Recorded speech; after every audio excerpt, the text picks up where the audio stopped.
Assalamu alaikum wa rahmatullahi wa barakatuh, mes chers frères et sœurs. Aujourd'hui, je vais vous partager une parole mystérieuse, mais pleine de lumière. Les braises de la séparation s'éteindront bientôt et l'isolement mourra. Ces mots puissants sont liés à un maître immense de notre tradition, Cheikh Ibn Arabi, connu comme le plus grand maître du soufisme. Il a parlé de celui qu'on appelle Al-Mahdi, non pas simplement comme un leader politique, mais comme une lumière dissimulée, gardée en secret, et dont la venue marquera la fin d'un cycle spirituel. Ce que beaucoup ignorent, c'est que Ibn Arabi a laissé des messages cryptés dans ses textes, destinés au Mahdi lui-même.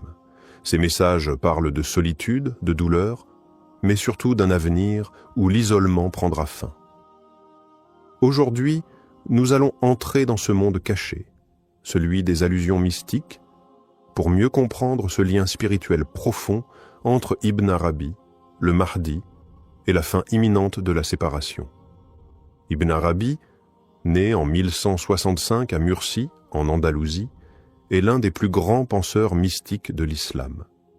Surnommé le Cheikh al-Akbar, le plus grand maître, il a voyagé dans tout le monde musulman, de l'Espagne jusqu'à Damas, où il s'est éteint. Son œuvre est immense, composée de centaines de livres, dont le plus célèbre est Al-Futuhat al-Makkiyya, les révélations de la Mecque. Mais ce qui rend Ibn Arabi si unique, c'est sa vision du monde spirituel. Pour lui, tout l'univers est le reflet d'un seul être, et chaque événement a une dimension cachée, intérieure, que seuls les cœurs éveillés peuvent percevoir. Il a parlé longuement du Mahdi, mais à travers un langage symbolique et profond, parfois incompris.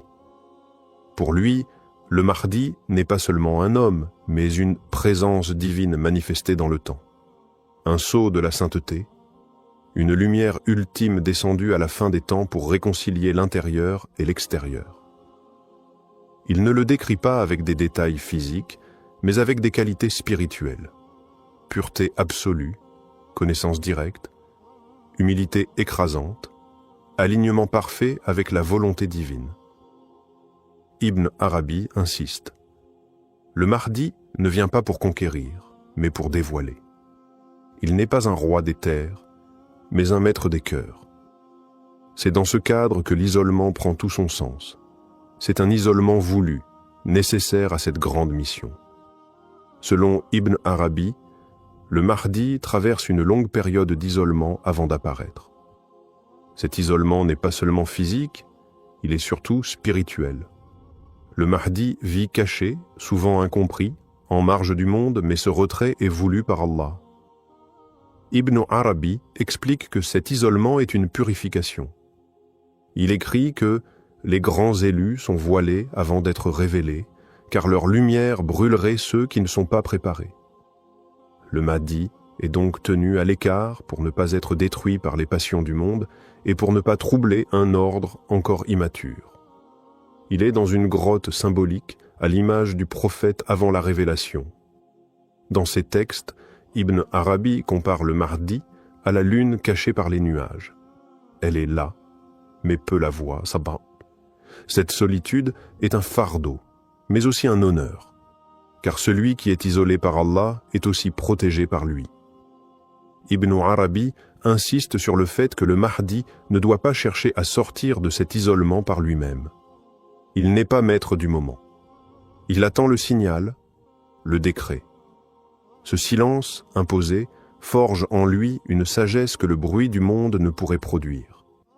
Et plus encore, c'est dans cet isolement que le Mahdi reçoit les messages cachés des saints du passé, y compris ceux d'Ibn Arabi lui-même.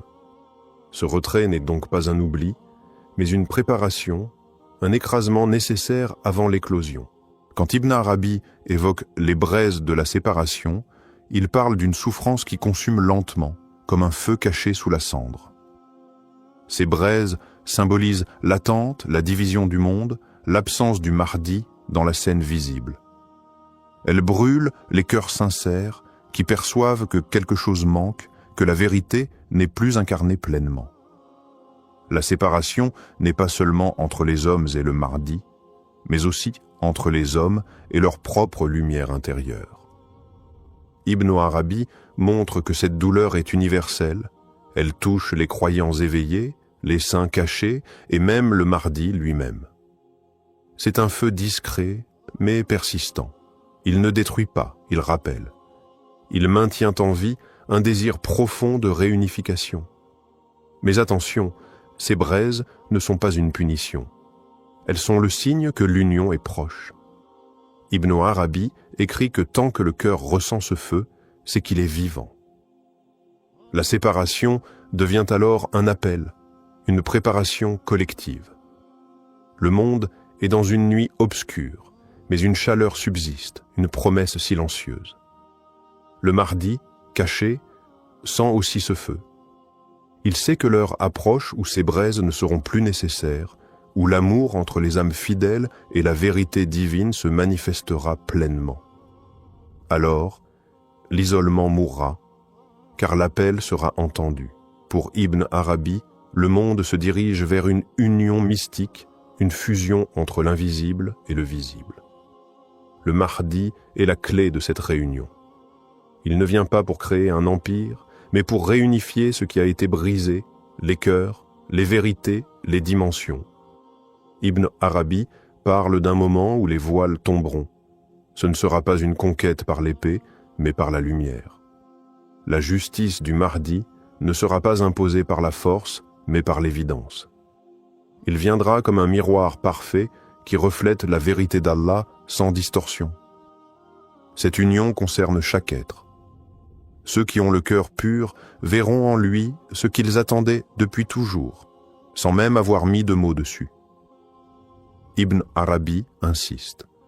Le Mahdi n'apporte pas une religion nouvelle, mais le retour à la source de l'islam, dépouillé des excès, des divisions, des interprétations humaines. C'est le retour au tawhid pur, vécu, incarné. L'union dont il est question est celle entre l'extérieur, les lois, les actes, la société, et l'intérieur, la foi, la sincérité, l'amour divin. Le Mahdi sera celui qui réunira la lettre et l'esprit. À travers lui, la séparation entre le monde apparent et la réalité spirituelle disparaîtra. Et quand cette union se fera, les braises s'éteindront, car le feu n'a plus de raison d'exister quand la chaleur est devenue lumière. Ibn Arabi évoque aussi les signes intérieurs que portera le Mahdi. Il parle d'un cœur purifié de toute illusion, d'un regard qui voit au-delà des formes, d'un silence chargé de vérité. Ce sont là des qualités que personne ne peut imiter sans tomber dans l'illusion. C'est pourquoi Ibn Arabi met en garde contre ceux qui se prennent pour lui. Il dit que le Mahdi ne se proclamera jamais. Il sera reconnu non pas par les foules, mais par les cœurs véridiques, les serviteurs éveillés. Ces derniers ne le reconnaîtront pas grâce à un discours, mais à une vibration profonde dans l'âme, une certitude sans mots. Ibn Arabi insiste. Les faux prétendants surgissent dans les périodes de trouble. Ils sentent le vide et veulent le combler, mais ils ne possèdent ni lumière intérieure, ni connaissance profonde. Ils imitent, mais ne manifestent pas. Le vrai Mahdi, lui, ne cherche pas à convaincre. Il est la preuve vivante. Il n'a pas besoin de discours pour faire jaillir la justice. Ibn Arabi dit que même ses ennemis sentiront une vérité qu'ils ne pourront pas expliquer. C'est cela qui désarme, qui bouleverse. Il ne sera pas adoré comme une idole, mais aimé comme une miséricorde. Et c'est pour cela que son isolement est aussi une protection. Tant que le monde n'est pas prêt, sa lumière reste couverte, comme une braise sous la cendre. Mais cette couverture est temporaire. Dans l'un de ses poèmes, Ibn Arabi laisse entendre que le Mahdi recevra des messages spirituels transmis à travers les rêves, les inspirations et les révélations intérieures. Il écrit « Celui qui hérite de la lumière verra sans les yeux, entendra sans les oreilles et comprendra sans les mots. » Ces paroles ne sont pas banales. Elles indiquent que le Mahdi ne sera pas guidé par un savoir académique ou des stratégies politiques, mais par une science divine directe, ce que le cheikh appelle la science muhammadienne. C'est une connaissance qui vient sans intermédiaire, directement inspirée du prophète lui-même, parfois même dans les rêves, parfois dans un état de veille mystique. Cette science est rare, inimitable. Elle ne s'apprend pas, elle se reçoit. Ibn Arabi insiste. Le Mahdi sera entouré de serviteurs cachés, des awliya Allah, des saints silencieux qui reconnaîtront sa lumière et l'aideront sans jamais attirer l'attention sur eux-mêmes. Leur rôle est d'accompagner discrètement, de protéger et de confirmer intérieurement ce qu'ils voient en lui. Ensemble, ils formeront une armée invisible, une force spirituelle.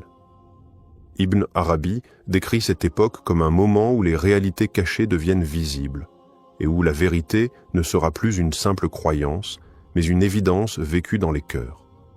Et à ce moment-là, l'isolement disparaîtra définitivement. En conclusion, l'enseignement d'Ibn Arabi sur le Mahdi nous invite à une profonde réflexion spirituelle. Il ne faut pas être égaré par les apparences et les fausses proclamations, car le Mahdi ne sera jamais un simple homme de pouvoir, mais un guide spirituel incarnant la pureté et la justice divine. Son isolement, loin d'être une faiblesse, est en réalité une préparation divine, un moment d'affinement spirituel. Lorsque l'heure de sa manifestation viendra, il ne cherchera pas à conquérir, mais à unifier. Ce n'est pas une bataille physique qui l'attend, mais une victoire sur les ténèbres de l'âme humaine. Le Mahdi est la promesse de la fin de la séparation, de l'unité retrouvée, d'un monde où la lumière divine régnera. Ainsi, chers frères et sœurs, préparons nos cœurs à cette rencontre et soyons prêts à reconnaître cette vérité lorsqu'elle se présentera sous la forme du Mahdi, lumière silencieuse dans l'obscurité du monde.